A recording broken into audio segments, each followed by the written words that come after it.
तो दोस्तों, आपने पिछले पार्ट में देखा कैसे सुदामा जी की पत्नी सुशीला जी ने उनको मना लिया कि प्लीज चले जाओ द्वारिका अपने मित्र यानी अपने फ्रेंड से मिलने। और क्योंकि उनके घर में एक दाना नहीं था, उनके बच्चों ने कुछ नहीं खाया था, तो वो इसलिए ये सब कहते हैं। तो चलिए अभी हम देखते हैं आगे क्या होता है। क्या सुदामा जी जाते हैं या नहीं? बोले द्वारकाधीश भगवान की जय। तो सुदामा जी की पत्नी ने मित्रों सुदामा जी को मना लिया बच्चों का दर्द सुनाकर।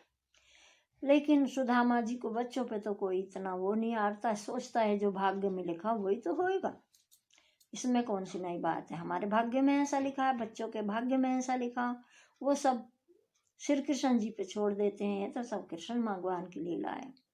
लेकिन वो इस बात से खुश हो जाते हैं कि मुझे मेरे मित्र से मिलने का मौका मिल रहा है। वो मित्र से मिलने के लिए अपनी धर्मपत्नी के दिए हुए वो चावल पोटली में लेकर चल पड़ते हैं। और चलते चलते चलते चलते उनका पूरा दिन निकल जाता है। कांटे लगते हैं, भूख लगती है, प्यास लगती है। भूख के तो पहले से थे, पर वो कहीं हिम्मत नहीं हारते। बस जय श्री कृष्णा जय श्री कृष्णा ऐसे करते करते वो एक नदी के किनारे आ जाते हैं। और नदी इतनी गहरी थी कि पता नहीं भाई उसे कैसे पार किया जाओ। वो खड़े खड़े सोच ही रहे थे। इतने में नाव वाला नाव लेके आया और बोला भैया आओ नाव में बैठ जाओ। वो बैठे और फिर वापसी उतर गए। बोले भैया मैं इतनी दूर से नाव लेके आया हूँ, आप बैठ गए, फिर क्यों उतर गए? बोला मेरे पास देने के लिए पैसे नहीं और उधार मैं फ्री में उतरना नहीं चाहता और इसलिए मैं उतर गया। मैं खुद ही इसमें पैर के निकल जाऊंगा। उसने कि भैया इसे ऐसे मुश्किल है, पैर नहीं सकते, ये बहुत गहरी है, आपको नाव से ही जाना पड़ेगा।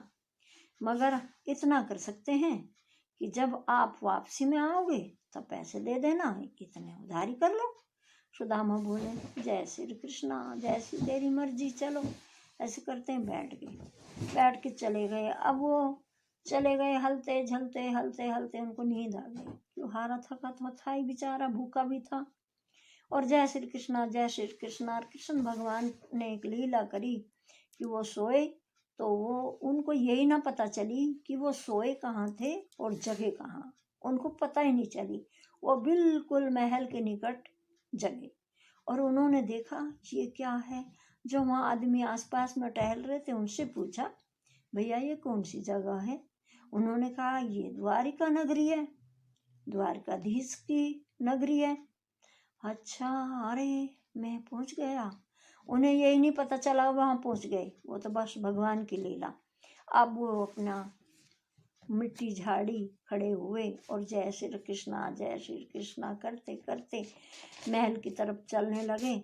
और वो कोई उनकी तरफ देखे ही ना, क्योंकि उनकी वेशभूषा ऐसी कि जैसे कोई भिखारी भी नहीं हो सकता। और वो पता नहीं बेचारे कितने दिन से उन्होंने कुछ खाया नहीं, उन्हें कोई सुख सुविधा आज तक मिली नहीं। गरीबी का हाल तो गरीबी जाने। अब वो जब कोई उनकी तरफ देखता ही नहीं, वो भैया भैया करके बातें करते हैं, कोई सुनता ही नहीं है। अब उन्होंने वो गाना गाया जो आप सबने सुन रखा है, वो इसी समय का गाना है। अब जब वो नहीं कोई उनकी बात, अब वो देखिए कहते हैं कि भगवान की तरफ भक्त एक कदम बढ़ाता है तो भगवान उसकी तरफ 100 कदम बढ़ाते हैं। ये तो सभी संत महात्मा इस बात को बार बार कहते हैं, लेकिन हम बुद्धिहीन जीव समझ ही नहीं पाते इस बात को। हम अपने आप पे ही भरोसा रखते हैं बस। तो वो जब उन्होंने किसी ने उसकी तरफ देखा नहीं तो उन्होंने वो भजन गाया। चलो मैं एक ही लाइन बोलती हूँ। अरे द्वारपालो कन्हैया से कह दो, अरे द्वारपालो कन्हैया से कह दो, सुदामा महल के करीब आ गया है।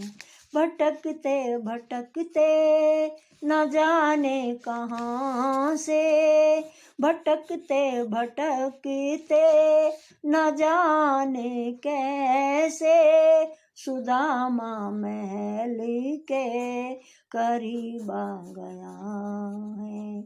ना तन पे जामा ना सर पे पगड़ी, ना तन पे जामा ना सर पे पगड़ी, बता दो कन्हैया से नाम है सुदामा, बता दो कन्हैया से नाम है सुदामा, अरे द्वारपालो कन्हैया से कह दो।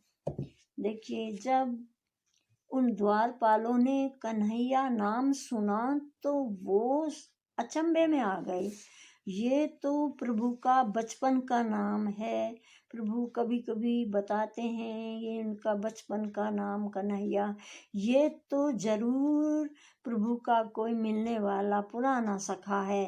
तो इतनी बात सुनकर द्वारपाल अंदर द्वारकाधीश से जाकर बताते हैं, प्रभु कोई आपसे मिलने आया, अपना नाम सुदामा बता रहे हैं। अब सुदामा का नाम सुनते ही तो प्रभु दौड़ पड़े, और दौड़े ऐसे कि सुदामा को अपने गले से लगा लिया, और उनकी वेशभूषा को देख के प्रभु आंखों में आंसू लेकर बोले, अरे मित्र, अरे मेरे प्यारे सखा, तेरी क्या दशा हो गई। और ऐसे करते हुए प्रभु अपने सुदामा को अपने सिंहासन पर जाके बिठा देते हैं, और उनके पैरों की तरफ जब प्रभु देखते हैं तो रुक्मणी से कहते हैं, रुक्मणी जाओ जल लेके आओ, देखो इनके पैरों में कितने कांटे, कितने जख्म, कितने इनके पैरों में छाले हैं। प्रभु इतने रुक्मणी जल लेकर आती हैं, इतने तो प्रभु अपने पीताम्बर से उनके पैरों को पोंछते हैं और अपने आंसुओं से सुदामा के चरणों को धो डालते हैं, और उनके पैरों को पूंछ पूंछ के उनके जख्मों को देख देख के मेरे प्रभु इतने इतने रोते हैं, और सुदामा से कहते हैं, मित्र तूने आने में बड़ी देर लगा दी। सुदामा को फिर 56 प्रकार का भोजन कराया, अपनी पटरानियों से मिलाया, महल को दिखाया उनको, सब उनके घर की राजी खुशी, भाभी बच्चों की सब बातें पूछी, और सुदामा जी ने कुछ भी अपनी गरीबी का हाल नहीं बताया। प्रभु चाहते हैं कि सुदामा अपने मुंह से कुछ बताए, बार बार पूछते हैं, लेकिन वो नहीं बता पाते। तभी रात हो जाती है और सुदामा जी अपने सो जाते हैं, और प्रभु बाहर निकल जाते हैं, और सुदामा उठ के बैठ जाते हैं और अपनी पत्नी की बताई हुई बातों को याद करते हैं कि उन्होंने ये कहा था, पर मैं तो नहीं कह सकता, ये इतने बड़े राजा हैं, इतने बड़े, ये मैं अपनी पोटली के चावल इन्हें कैसे दूं। वो उन्हें बार बार छुपाता है। कन्हैया तो सब जानते हैं, पर चलो कुछ नहीं। अचानक से वो ये बात सब सोचते हैं, और प्रभु सुदामा के कमरे में आ जाते हैं और कहते हैं, क्या सोच रहे हो। नहीं, कुछ नहीं सोच रहा, मैं तो ऐसे ही बस ऐसे ही बोला, कोई बात नहीं, भाभी से पहली बार अलग हुए हो तो भाभी की याद आ रही है। और भाभी ने क्या कहा था जब भाभी ने आपको भेजा था, तो और भाभी ने हमारे लिए कुछ नहीं कहा। प्रभु बूझना चाहते हैं, लेकिन सुदामा जी वो बात नहीं बताना चाहते। प्रभु सब जानते हैं। तो फिर सुबह होती है, और प्रभु ने वो पोटली आखिर छीन ही ली सुदामा से, और कहने लगे, अरे मेरी भाभी की दी हुई ये भेंट तूने अब तक छुपा रखी है, क्यों, मुझे देना नहीं चाहता। तो प्रभु उस पोटली को खोलते हैं, और उसे खोल के और उससे में से मुट्ठी भर भर के खाने लगे। मित्रों, एक मुट्ठी चावल जब प्रभु ने खाए तो स्वर्ग लोग सुदामा जी को दे दिया। दूसरी मुट्ठी चावल खाए तो उन्होंने भूमि लोक दे दी। देवताओं में हलचल मच गई। रुक्मणी सोचने लगी, प्रभु तो हमें अनाथ कर देंगे मित्र के चक्कर में। अब तीसरी मुट्ठी जब वह भरने लगे। दोस्तों वीडियो काफ़ी लंबी हो चुकी है और हम वीडियो को ख़त्म करते हैं यहीं पे। तब तक के लिए आप दादी का खजाना को सब्सक्राइब करो, उनके चैनल को लाइक करो और सब्सक्राइब करो। तब तक के लिए बाय बाय, टाटा।